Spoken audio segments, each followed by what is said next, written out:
Mr. Hegde, before going to my other guests, could I quickly ask you a question about the fact that will the Supreme Court be willing to intervene so quickly? Look, I know, I understand that folks at the Supreme Court are hardworking people. We've seen them open their locks even at 12 o'clock at night and hold midnight hearings. We know all of that.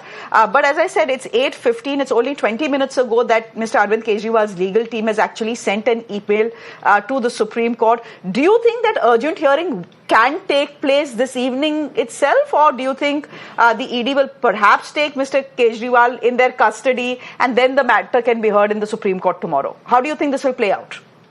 See, once he is taken into custody and there is a formal arrest, then there might be other problems as far as the Supreme Court is concerned, because then you would have to go through the normal procedure of applying for bail in the trial court and coming up the ladder.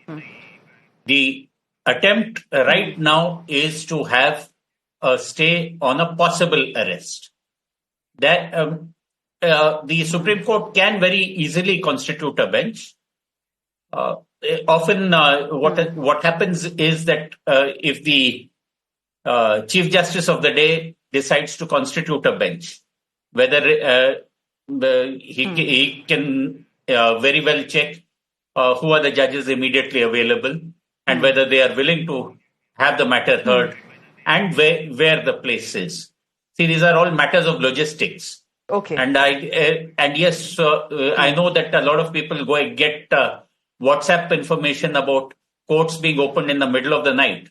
The middle of the night scenario happened when Yaqub Memon was supposed to have been hung the next morning.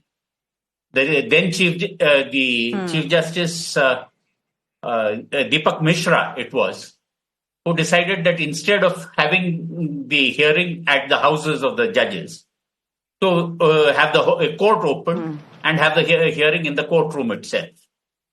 But be that as it may, every judge or bench continues to be a judge or bench, whether inside the courtroom or at their residential offices. Okay. These are matters of logistics. Okay. And a hearing is quite possible. I will not rule out a hearing, but I will not be surprised if it doesn't happen either. Okay. Okay, it's 8:17. Let's see what the Supreme Court does. Do they take cognizance of the email that the Aam Aadmi Party has sent them seeking an urgent hearing against arrest, or will they act on the matter only tomorrow morning? I wonder whether Supreme Court judges, the Chief Justice of India, watches television and television news or not. Possibly a lot will depend on that as well. Can I just go across to Mr. Sanjeev Kaushik, who's representing the Aam Aadmi Party this evening? One last line. हाँ बोलिए Sanjay ji. You don't need television these days. Continually things are pinging all over, and you can bet that all the information has reached. Television channels can always hope that people are watching us and the Chief Justice of India is watching us. Let us hope. It makes us happy, Mr. Hegde.